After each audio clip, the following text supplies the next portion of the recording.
Very good morning, cadets. Hope you are all doing well.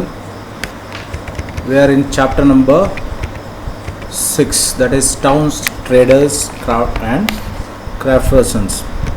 So in this chapter we have completed the major topics, that is we already completed administrative centers, towns, temple towns and pilgrimage centers, a network of small towns, traders, big and small, closer look of Hampi and Machilipatnam. In this we have completed up to Hampi. Now left out topic, that is Machilipatnam and Surat, new towns and trades.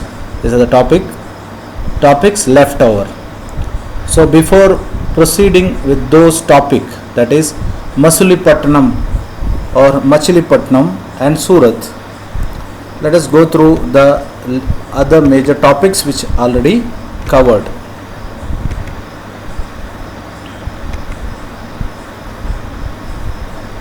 Cadets, hope you are written all the notes or the points which displayed in the PowerPoint presentation.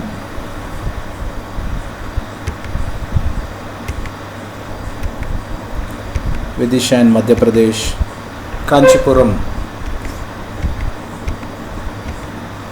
Madurai, the temple town of Madurai, Tirupati, and Tiruvannamalai, regarding Tiruvannamalai also, and Ajmer, that is Khwaja Muhyiddin Chisti's Dargah of Ajmer.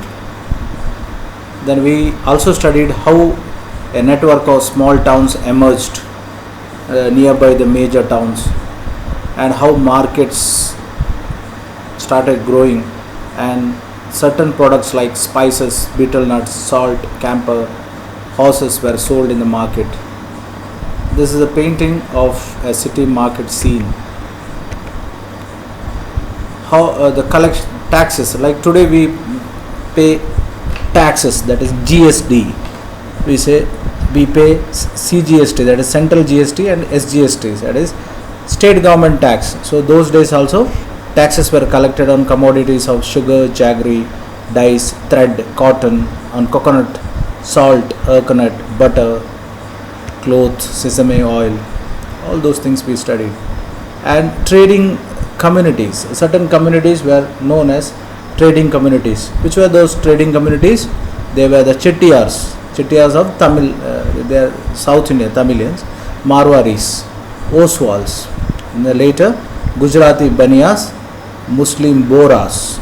They were all trading communities. Means the major profession of these communities was associated with the trade and commerce. The areas where the trade was very popular, that is Red Sea area, Persian Gulf, East Africa, Southeast Asia and China. Now how the markets were protected. Today you have police department, security system, CCTV camera, all those things. So today we have all the equipment. So those days how they protected?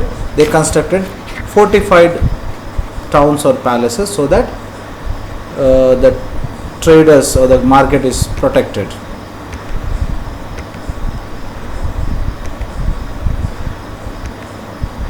It's a shawl work. Okay, we gone through all those things, and we studied in a very detailed manner about Hampi, how Hampi is considered as one of the most wealthy capital of Vijayanagara dynasty, and how Hampi was famous for the beautiful constructions. We have gone through all those things, the beautiful monuments, various monuments or stone chariot of Hampi. Hope you got the answer now. That in 50 rupee currency, denomination of currency, you can see the stone chariot of Hampi. So all these things we gone in a very detailed manner. So let us move to the next major topic, that is Surat. I told you that British East India Company as a trading company or the mercantile company, the British East India Company wanted to expand their trade in Asia, especially in India.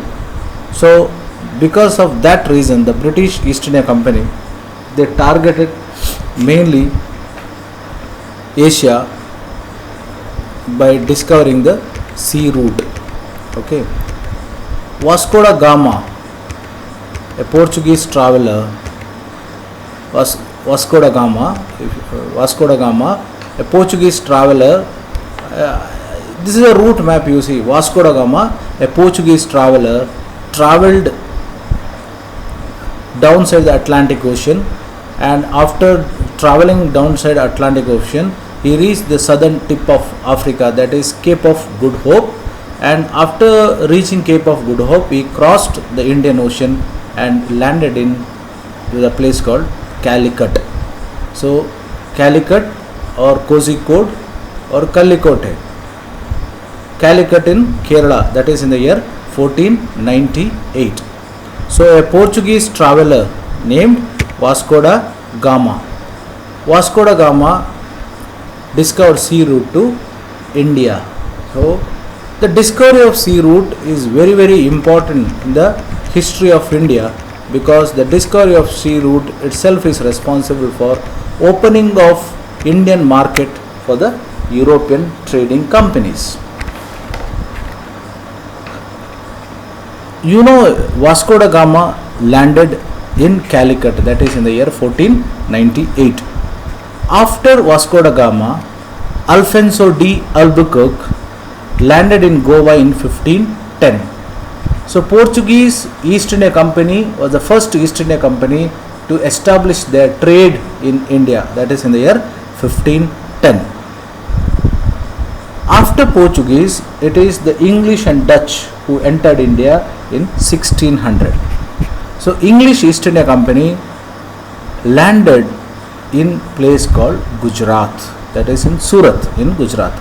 So when English East India Company landed in Gujarat, Mughals were ruling in Gujarat. So Mughal king Jahangir did not permitted British to trade till 12 years. That means British landed in the year 1600 and they started their trade only after 1612. So after 1612, when the Mughal kings permitted the British to trade, so initial trading center of British East India Company or the English East India Company was Surat. This is a brief history about Surat. Okay. So a gateway to the west. West in the sense, if you see the world map, European country is towards the west side of India. That's why they are called Western countries. Okay. Towards the east, India is there. That's why it is called English East India Company. Okay. Surat in Gujarat was an emporium of a western trade during Mughal period, along with the Cambay, the present Kambat. So it was gateway, means all the sea route was open. So because of that, the Surat was considered as a gateway of emporium. Emporium is simple sentence in the sense, emporium means what? Emporium is a place where goods from diverse production centers are brought and sold. Today in simple sentence, emporium is nothing but a showroom where you can see a supermarket where you can get all different variety of products. That is, but those days of course there were no supermarkets, though. Emporium means a place where goods from different or variety of production centers are bought and sold. Surat has been called as gateway to the Mecca because many pilgrimage ships set to sail from here. Today if you see, most of the travelers, Hajj travelers, if the Hajj travelers are traveling, most of the Hajj travelers, they travel from Mumbai. Okay. So those days, since aeroplanes were not there, so the transport was sea route. That's why most of the ships travel to Mecca from Surat fort. That's why Surat has been called as a gateway to Mecca because many pilgrim ships set to sail from Surat. The city was a cosmopolitan and people of all caste and creed lived there. Cosmopolitan is nothing but a multicultural and multi-linguistic people are staying, where you can see in Surat even in European trading companies were there. So it was a cosmopolitan culture. That's the reason why it was one of the major trading center of several English East India companies which is given there, that is Portuguese, Dutch and English. So Portuguese, Dutch and English had their factories and warehouse godowns in at Surat. English East India Company, I told you, landed in India in 1600, started their trade in 1612. Dutch East India Company started their trade in 1602. Portuguese started their trade in Goa, that is in the year 1510. So Portuguese expanded their trade. As a result, Portuguese had their factories and godowns at Surat. So Surat was considered as one of the major trading center of Western countries. So which are the Western countries? Portuguese, Dutch and English. So you can see this is a street of Mumbai of 1750. This is what the famous the center today, the most Juhu beach, the most famous center of Mumbai today. There is a few pics, paintings related to Surat town. You can see the Surat town, the fortified walls. This is a castle, the old palace. You can see huge raised boundaries. You can see this is a place where castle or the forts are there, protection from the entry of enemies. So Surat was the major trading center of several European companies. There were several retail and wholesale shops selling cotton textiles. So cadets, initially the business was mainly concentrated on cotton and silk materials because there was a huge demand for cotton in the European markets. So Surat, the area of Surat or Gujarat, is known for the production of raw cotton, and Indian raw cotton was considered as a very finest quality of raw cotton, so that there is a huge demand for Indian raw cotton in the Western markets. So that's the reason why there were several retail as well as wholesale shops selling cotton textiles in Surat. The textiles of Surat were very famous for their gold laces or border, zari, and had a market in West Asia, Africa and Europe. There were magnificent buildings and innumerable pleasure parks. Means Surat was just like today modern cities. The same way the Surat was well built town in those days. And very important, that is Surat's hundi. Hundi is just like a promissory note. Promissory note is nothing but a bond paper. Take for example, if you deposit money in a bank and bank issues you bond or a certificate or a fixed deposit, so that is just like a security for your money. But those days, if you deposit money in a place and that was called as hundi, and if you give this hundi or the bond in other countries, there were many places where the Surat bond was accepted. So imagine the commercial importance of that particular town.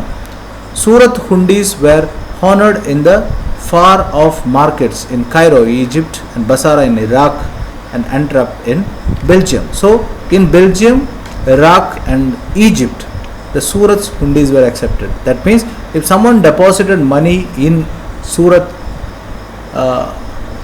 bankers, and if these when the bankers issued a certificate or a promissory note or a written document, that document was easily accepted by the merchants of Egypt, Iraq and Belgium, and they used to give the materials. So that was the level of credibility of Surat market.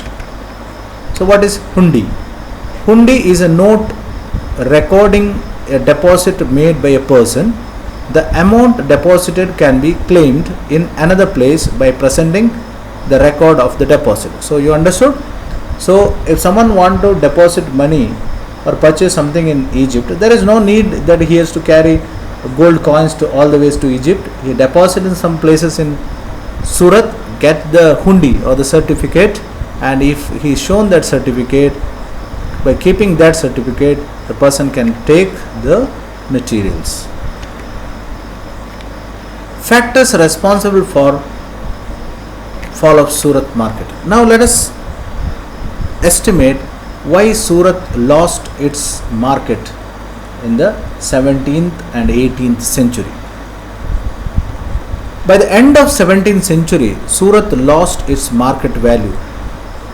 Try to understand the major reason for fall of Surat market is nothing but fall of Mughal dynasty. You know, the Mughal dynasty lost its importance after death of Aurangzeb. When Mughals lost their importance after death of Aurangzeb, naturally the hold of Mughals in these areas lost. As a result, what happened?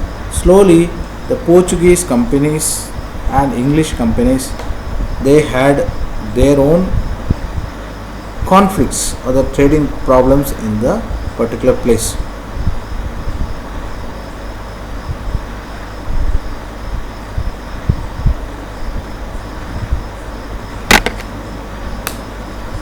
Let us analyze the reasons for fall of Surat market. Point number 1. Loss of markets and productivity because of decline of Mughal Empire, which I explained now. Second, control of sea routes by Portuguese and competition from Bombay, whereas English East India Company shifted headquarters in 1668. And the second reason why I told you already, Portuguese, they were well established in Goa, Diu, Daman and Dadar and Nagar Haveli. So Diu, Daman, Dadar and Nagar Haveli is almost near to Gujarat, Dadar and Nagar Haveli. Diu and Daman, definitely it is in Gujarat only. So near to Surat there was a competition from the Portuguese East India Company, and slowly what happened, because of this competition, in 1651 English shifted their trade to Bengal, and by 1668 English shifted their trade to Bombay. So the shifting of trade by English East India Company from Surat to Bombay was also responsible for decline of Surat market.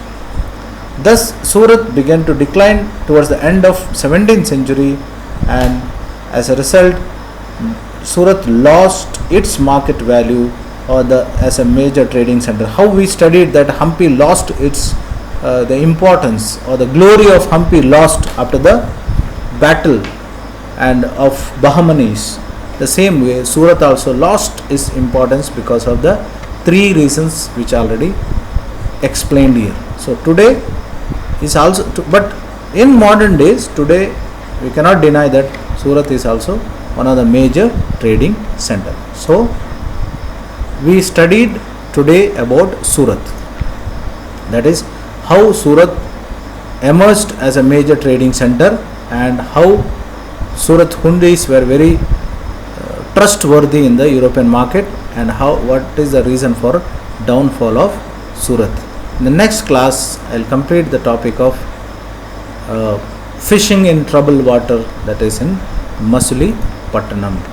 Take care. Wish you a wonderful day.